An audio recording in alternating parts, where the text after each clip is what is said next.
This is Hidden Killers Week in Review. A look back at the most prolific stories of the week. This is the Hidden Killers Podcast with Tony Brueski and continuing coverage of the case against Bryan Kohberger. Today, we're pulling back the curtain on one of the most disturbing, most closely watched murder cases in recent American memory. The brutal slayings of 4 college students in Moscow, Idaho, and the alleged killer now etched in the national psyche, Bryan Kohberger. We don't have to say alleged anymore. He is the killer. But this isn't just a conversation about what happened. It's about what still does not add up, what remains buried beneath press conferences, courtroom formality, and tidy timelines that fail to explain the why. Because behind the crime scene photos and the cell tower pings, there's a far messier, more human story unfolding. One that involves a broken family, a faltering legal defense, and a psychological spiral that few of us can begin to comprehend. Joining me today are 2 guests uniquely equipped to cut through the noise. First, Howard Blum, award-winning investigative journalist, New York Times best-selling author, and the man who's broken some of the most important stories in the case, and has also discussed some of the bombshell details that have come out, originally broken by Dateline, discussing 6 a.m. phone call, technically 5:54 a.m., that Bryan Kohberger made to his family less than 2 hours.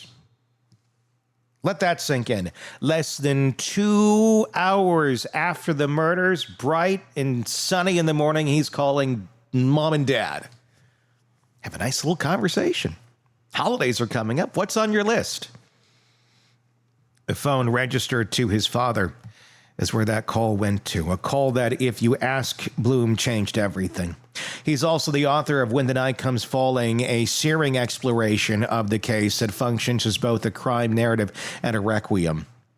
And joining us also, Robin Drake, retired FBI special agent and former chief of the Counterintelligence Behavioral Analysis Program. Robin brings a surgical eye to behavior, kind that sees meaning in every deviation, every misplaced reaction, every nervous tick. When people's stories don't match their pattern, Robin spots it. So, together, we're going to be unpacking the psychological chaos around this case, the fear, denial, the quiet unraveling inside the Kohberger home. We're talking about remorse, or something like it, maybe, and what happens when people closest to a killer begin putting 2 and 2 together, too late to stop anything, but maybe just in time to realize they've been protecting a lie.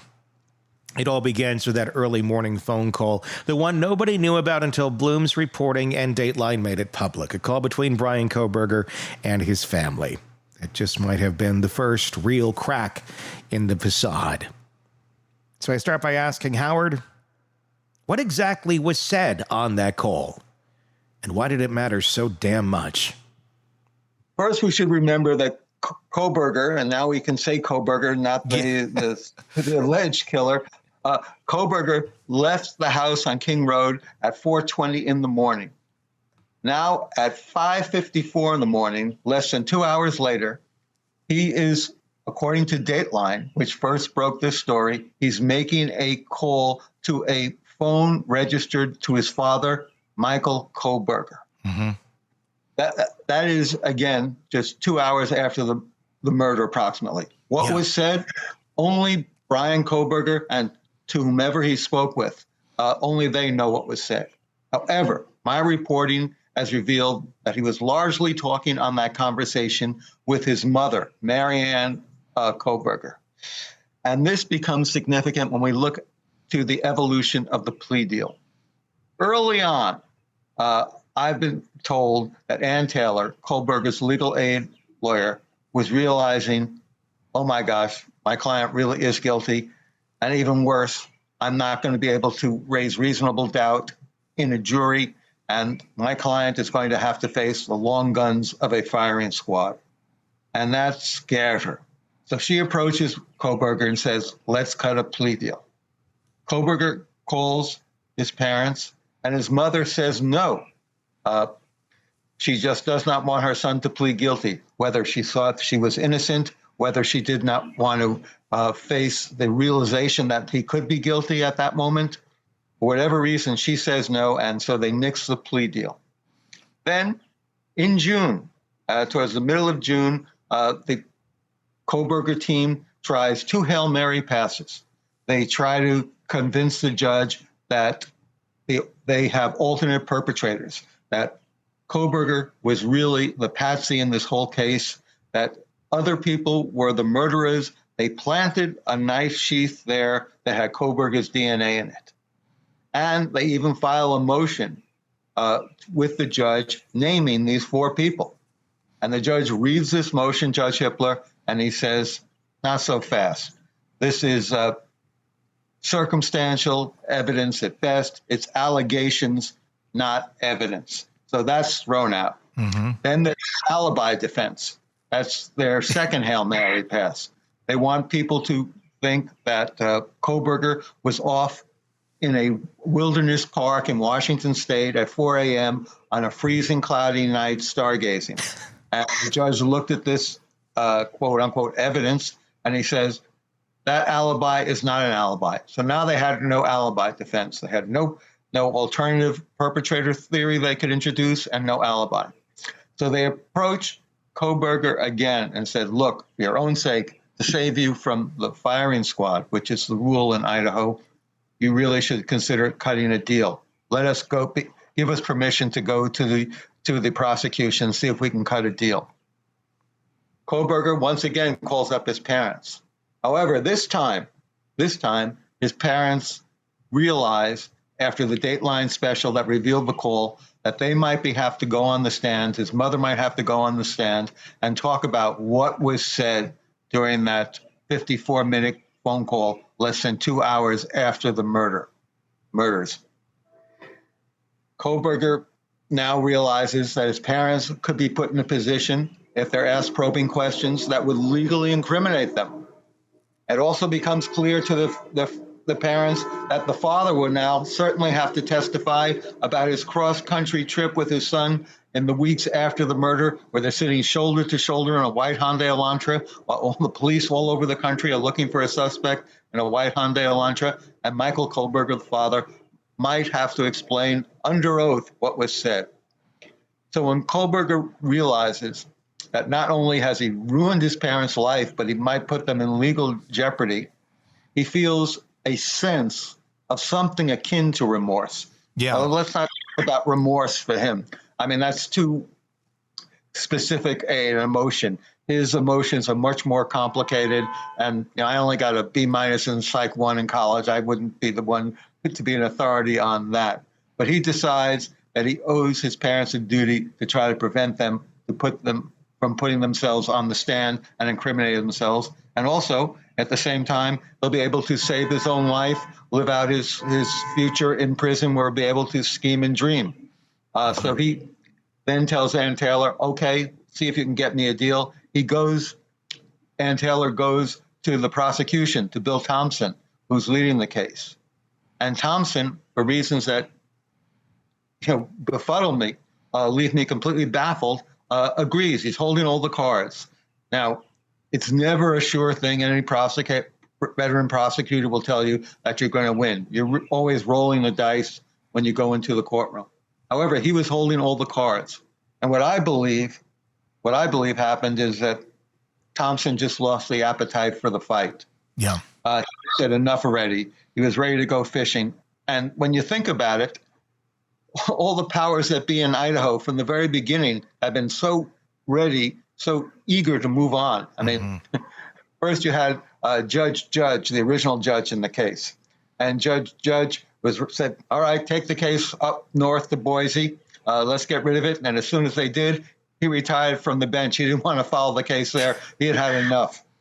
Then there was Chief Fry, who ran the investigation. He appeared on the news the night of the arrest, teary-eyed. But then in the aftermath, he retired from the police department. He quit. He had enough at working for Moscow. He's now working for a Washington State Police Department. Then there was even Judge Hippler. On this first day that he comes to the court, he's taken over this case. He begins by addressing everyone, saying, I'd like to tell you I'm happy to be here, but why begin with a falsehood? And, most tellingly at all, you have the University of Idaho authorities. They couldn't wait to tear down the murder house. they wanted to demolish it, make believe it would go away. The people would stop thinking about it. Out of sight, out of mind. And I think that's been the mindset of the honorable men who've been running the state of Idaho, making these decisions about how the case would proceed forward. I want to go to Robin here in a second, but I want to ask you one more quick question. Robin Dreek, retired FBI Special Agent, Chief of the Counterintelligence Behavioral Analysis Unit, with us as well. I didn't introduce you at the very beginning, but I want to ask you one quick question before I go to you, Robin, on this. Do you think, Howard, that there was incriminating things said on that phone call with the parents? Maybe not necessarily, hey, I killed a bunch of kids today, but maybe if they look back on it retrospectively, there might have been some little nuggets that would have made them raise their eyebrows. From what I've been able to ascertain, the parents came off that phone call and began to think, oh my gosh, what is going on? Something is wrong with our son. Then later, when they found out about the murders and the aftermath, they saw his strange behavior when he came home for Christmas, packing his garbage in plastic bags to conceal the DNA, his obsessively cleaning his car. They began to, in their minds, begin to put two and two together. Mm-hmm. And yet they still were reluctant, as I guess any parent might be, to confront the reality that my son, my child, is a monster. Yeah, I can't imagine. Robin? Yeah, Howard, thank you so much for, as we said before we even started, for everything you've done and the deep dive and depth of field you have on this case. You started right out from the get-go of identifying a massive behavior spike right after the murders. And that's what that phone call was, whether it's to his mom or dad, that early in the morning, because all of us have these arcs. I call them behavior arcs. And behavior arcs become extremely predictable for people's behavior, past, present, and future, unless there's something that happens that causes a major deviation. And from the way you laid it out, it sounds like that phone call early in the morning was a massive deviation from what he normally did, regardless of that content of their conversation. That was a deviation and something caused it. And then you had all these other data points and deviations in his behavior that his parents are picking up. Notably, you did say, parent of two adult children as well, we want to assume the best. We don't want to we want to turn a blind eye. What do you think kept them so staunch in that he's innocent, even like you're saying, even when the mother was battling to say he's innocent, when all the data points were just lining up against him? I think on some level, it's akin to you get a diagnosis from a doctor, and you just don't want to confront it. And I think your insights about his behavior that morning are particularly interesting, because look what happened after that. After that phone call, he then pretty much immediately gets in his car and returns to the house on King Road, either to see if he can get his knife back, this we'll never know, or was he just wanting to see if they had been alerted? And then he drives back to his apartment in Washington State, and he takes that now infamous selfie with the thumbs up. That's sort of self-congratulatory. I think those three events, the phone call, driving back to the house on King Road, and the selfie, are part of one whole of Kohberger's processing just what he did hours before at 4 a.m. There is something especially chilling about the moments that almost happened. The plea deal that almost went through, the family members who almost admitted what they were starting to suspect, the chance at justice that almost looked like a trial. What the conversation really revealed is the difference between legal guilt and emotional reckoning. Yes, Kohberger pled guilty. Yes, the evidence was overwhelming, but what Howard's reporting laid bare and what Robin helped us decode is how looking at it in a different way, how long it took even the people closest to Brian to see him for what he actually is, and how far they were willing to go to deny it. The 6 a.m. phone call wasn't just a timestamp on a call log. It was a psychological flare. And the fact that it went to his parents and that his mother allegedly took the lead on that conversation shifts how we interpret everything that came after. The refusal to take the first plea, the fear of testifying, the sudden shift after the Dateline special. It wasn't just about strategy, it was about damage control, because once that call became public, the spotlight widened to include them. And then there's this deeper pattern. Idaho officials who didn't seem to want to see this case through. Judges retiring, police chief stepping down. A prosecution team, as Howard put it, that may have just lost the appetite for the fight. And maybe that's the most disturbing part of all. Not that the system failed, but that it flinched. That when justice needed the long haul, the state chose convenience.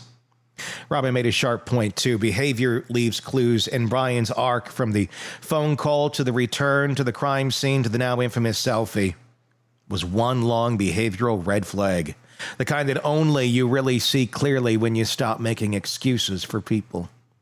So where does it leave us? A man in prison, 4 families without answers, and a haunting sense that some truths may never make it to the record.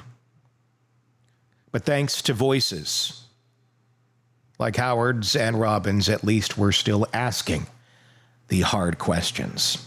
Tell me what your thoughts are in the comment section on our YouTube page. If you're not already there, search Hidden Killers with Tony Brueski to join us in those conversations. If you're on the podcast platforms, Apple Podcasts, Spotify, iHeart, wherever it may be sure to press subscribe so you don't miss any of our coverage on this case or the many that we cover for you right here at the Hidden Killers podcast and True Crime Today. My name is Tony Brueski. We will talk again real soon. Craving non-stop true crime updates? Press subscribe now and get the latest cases, analysis, and expert commentary delivered straight to your feed. Only from the Hidden Killers podcast and True Crime Today.